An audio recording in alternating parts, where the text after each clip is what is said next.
बंगाल के नागराकाटा से आज जो तस्वीरें सामने आई उसने पूरे प्रदेश की सियासत को हिला दिया है, जहां बाढ़ से तबाह हालात का जायजा लेने पहुंचे भाजपा सांसद खगेन मुर्मू और सिलीगुड़ी के विधायक शंकर घोष पर गुस्साई भीड़ ने हमला कर दिया।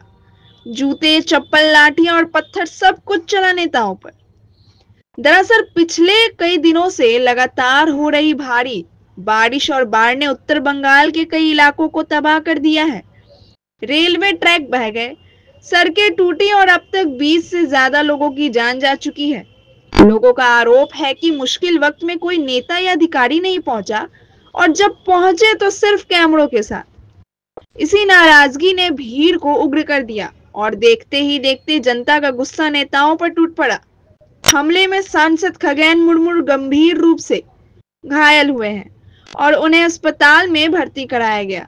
वहीं विधायक शंकर घोष किसी तरह अपनी जान बचाकर निकले।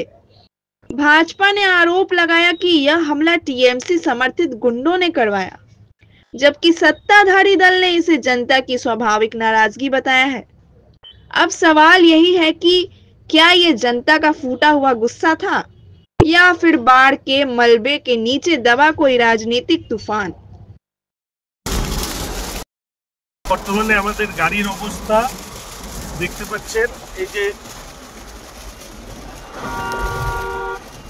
খগেনদা রক্তাক্ত হয়ে পড়ে আছে, গাড়িতে কোনো টাচ বাকি নেই।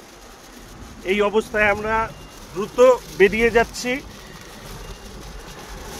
খগেনদাকে দ্রুত হসপিটাল আমাকে বেরোতে হলো।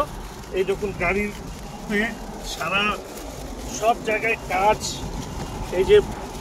এই দেখুন পাথর, এই যে পাথর, এই সব লাঠি, এই যে চশমা, সমস্ত কিছু এই অবস্থায় আছে। কি বলবো বলো, ওনাদের তো ভালোর জন্যই গেছিল, ওনাদের দেখাশোনা করে ওনাদের কিছু যাতে সুবিধা পায়, সুযোগ সুবিধা পায়, সেই জন্যই তো গেছিল। কিন্তু ওরা এরকম ভাবে যে উত্তেজিত হবে এটা তো ভাবাই যায় না। আপনি তো এই গাড়ি চালাচ্ছিলেন, হ্যাঁ, এবং কিভাবে ওখান থেকে বের হয়ে আসতে পারলেন এবং গাড়িতে কয়জন ছিল এবং কারা কারা ছিল? অ্যাকচুয়ালি রাস্তায় তো খগেনদাকে বড় পাথর দিয়ে মাথাটা ফাটিয়ে দিয়েছে। এবার ফাটল দেওয়ার পরে এবার ওনার সিকিউরিটি আছে, যেহেতু আমরা একসাথে গেছিলাম উপস্থিত, এই গাড়িতে উঠলাম। শ্রমিকদাকে তো আমি নিতেই পারলাম না, শ্রমিকদা তো তখন আসেই নেই। হ্যাঁ, এবার আমি ওনাকে নিয়ে ট্রেনে হসপিটাল পর্যন্ত এসেছি, আর কি চালসা হসপিটাল পর্যন্ত এসেছি। এখন ওখান থেকে একটা অ্যাম্বুলেন্স করে প্রাথমিক একটা ইয়ে করে এখানে রেফার করে দিই। গাড়িতে কে কে ছিল? গাড়িতে খগেন মুর্মু ছিল, শঙ্কর ঘোষ। এখন তারা কোন অবস্থায় আছে এবং কোথায় আছে? তখন তার অবস্থা তো খুব সিরিয়াসই হবে। এখন তারা কোথায়? হসপিটালই আগে নিয়ে আসে। আপনার নাম? সমীর বর্মন।